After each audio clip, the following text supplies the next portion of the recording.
O Corpo de Bombeiros Iânia, com base nas informações de familiares e testemunhas. O mergulho começou por volta de meio-dia, 1 hora depois que os adolescentes se afogaram. Nós recebemos o comunicado da ocorrência de 2 vítimas de afogamento, sendo 2 jovens, um do sexo feminino e outro masculino. Os familiares estavam reunidos na região da Ponte Quebrada para confraternizarem durante um almoço. Os 3 adolescentes tinham combinado um dia antes que iam se encontrar no rio para tomarem banho juntos. A família chegou aqui no local por volta das 11 horas da manhã. Louisa, a irmã e Emerson logo entraram na água. Os 3 nadaram até essas pedras. Emerson foi o primeiro que se afogou. As 2 meninas tentaram retornar, mas só uma delas conseguiu se salvar. O corpo de Loísa Nogueira de Souza, de 13 anos, foi encontrado 1 hora depois das buscas começarem. A irmã dela conseguiu se salvar graças ao tio que viu tudo e pediu socorro. Quando a gente estava lá, sempre eu falava, vocês não vêm aqui para essa outra parte não, que aqui é perigoso. Mesmo assim, a gente falando, não tem jeito. O corpo de Emerson Rocha dos Santos, de 15 anos, ainda não foi encontrado. As buscas vão continuar nesta segunda-feira.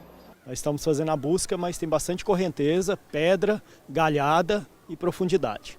Tristeza, né, gente? Como você viu na reportagem, as buscas pelo outro jovem que está desaparecido continuam hoje lá no Rio. Equipes do Corpo de Bombeiro estão por lá e a Thalia Santos acompanhou logo hoje pela manhã os trabalhos do Corpo de Bombeiro. Eu falo com ela agora sobre isso. Thalia, boa tarde para você. Tem alguma novidade sobre esse caso?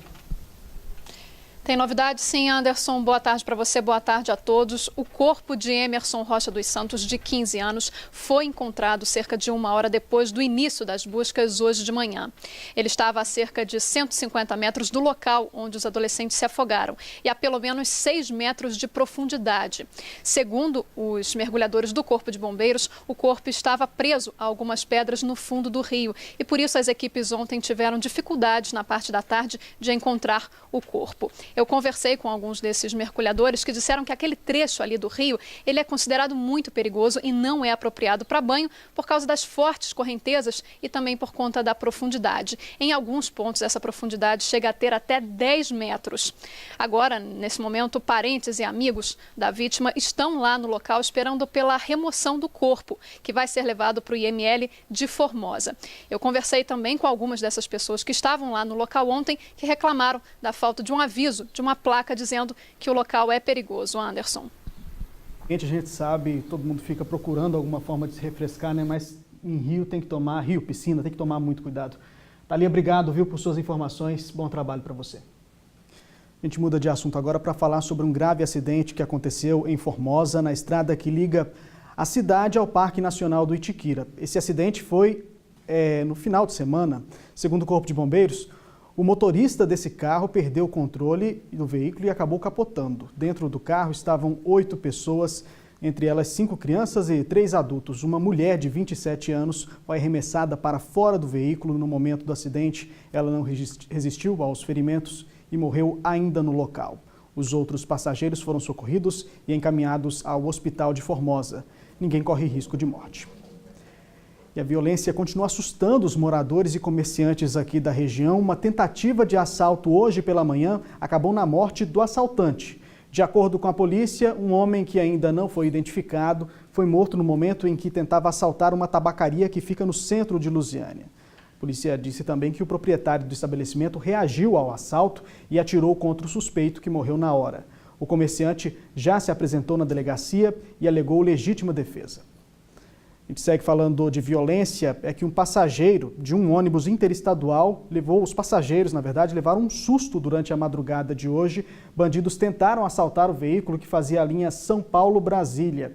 Tudo isso foi na BR-040 em Lusiânia. Segundo o motorista do ônibus, o veículo foi fechado por um carro particular que saiu do acostamento. Esse carro entrou na pista, né? O motorista já chegou entrando na lateral para forçar o ônibus a parar. Como não conseguiu, o homem que estava sentado no carona sacou uma arma e começou a atirar contra o ônibus. Ao todo foram 7 disparos na direção do motorista. Um passageiro foi atingido no braço. Ele foi socorrido e encaminhado ao hospital. Os homens que tentaram assaltar o ônibus fugiram em seguida e até agora ninguém foi preso. E a Polícia Rodoviária Federal apresentou o balanço da operação do feriado do dia de Nossa Senhora Aparecida. A operação começou na quarta-feira, dia 11, e terminou no domingo, à meia-noite. Pelo menos 16 acidentes foram registrados aqui na nossa região. Segundo a PRF, apesar de terem sido registrados 16 acidentes, nenhum deles resultou em mortes. Em toda a operação, a Polícia Rodoviária Federal registrou pelo menos 25 acidentes. No total, 25 pessoas ficaram feridas nas rodovias federais que cortam o DF e o entorno. Também dentro da operação, um homem de 39 anos foi preso por crime ambiental. O que chamou a atenção da PRF foi a quantidade de multas aplicadas por excesso de velocidade. Nos dias de feriado, ao todo, foram 1.600 autuações, sendo que 771 por excesso de velocidade. A PRF registrou também 180 flagrantes de ultrapassagens indevidas e 6 motoristas foram pegos no teste do bafômetro. Todos eles foram encaminhados para a delegacia. A PRF informou que não foi feito um comparativo com os dados do ano passado, porque o feriado de 2016, do dia 12 de outubro, caiu no meio da semana. Falando em imprudência no trânsito, o fim de semana foi de muita tristeza para a família da Luciana, que morreu em um acidente na última quarta-feira. Luciana e a filha estavam de moto, um motorista bêbado atropelou as duas. Era ontem que a família ia comemorar o Dia das Crianças. Mas o acidente da última quarta-feira mudou os planos. Parentes e amigos se reuniram no residencial Santa Fé, em Aparecida de Goiânia, para pedir justiça. Pessoas que assistiam a uma apresentação cultural no bairro também foram convidadas a participar. Já era para nós estar reunidos no almoço, comemorando o Dia das Crianças, que foi no meio de semana. Para comemorar agora o final de semana, todo mundo estava em casa. Infelizmente, nós estamos aqui passando essa tragédia que passou com a minha irmã aí. Acabou com a vida de uma mãe de família, né? Ela era a alegria da nossa vida, né? A Luciana era tudo para nós. Luciana e a filha Emily Caroline, de 17 anos, voltavam do trabalho de moto. Na Avenida Rio Verde, foram atingidas por uma caminhonete. Exames do IML constataram que Rodolfo Cristo estava bêbado. A polícia investiga se o motorista, que já tinha várias multas de trânsito, participava de um racha na hora do acidente. Eu tô revoltada demais, sabe? Eu tô indignada, porque do jeito que ele fez, ele pensa que não vai ter justiça para ele, né? Falar que ele tem 5 mil, ele sai da cadeia, gente, que é isso? Emily Caroline segue internada num leito de UTI do Hospital de Urgências de Goiânia. Segundo o boletim médico, o estado de saúde dela é considerado regular. A paciente está consciente e respira de forma espontânea, mas não tem uma previsão de alta. Não sabe, né, que a mãe faleceu, né? Então, todo momento ela está perguntando, né? Mas a gente não sabe nem como dar uma notícia dessa tão dolorosa, né? Que ela já está passando por um momento muito difícil, né? O motorista que atropelou Luciana e Emily, Rodolfo Cristo, continua preso na central de triagem da CPP em Aparecida de Goiânia.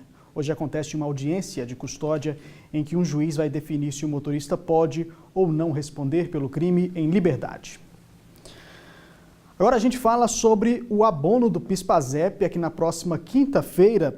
A gente vai ser disponibilizado esse abono. Vamos mostrar aqui no telão para vocês como é que vai ficar. Que tem uma novidade este ano. Antes a idade era de 70 anos, não é? As idades foram reduzidas então para 65 e 62 anos. Para sacar basta ir até uma agência da Caixa e fazer a consulta do saldo. Ou então a consulta pode ser feita pela Caixa e fazer a consulta do saldo ou pelo site. Devem ser injetados pelo menos 15 milhões de reais na economia do país, o que deve aquecer o comércio, principalmente agora no fim do ano.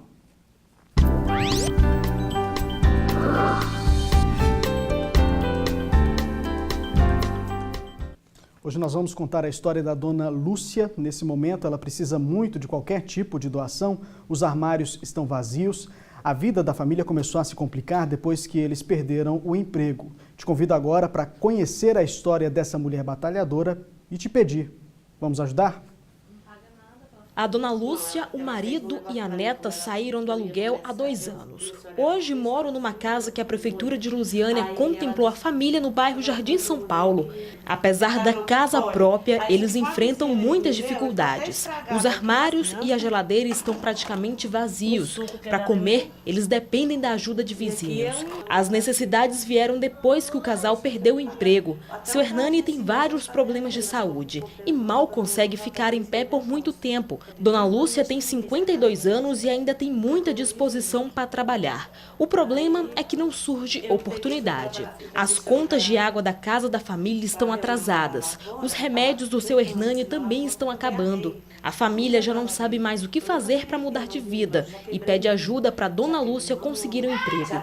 Por muitos anos, ela trabalhou na roça, mas tem experiência como faxineira e babá. Trabalho. Eu quero trabalho para mim não passar por isso.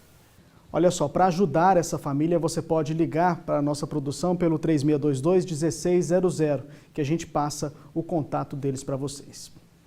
Intervalo comercial agora, o Jornal Anhanguera volta já.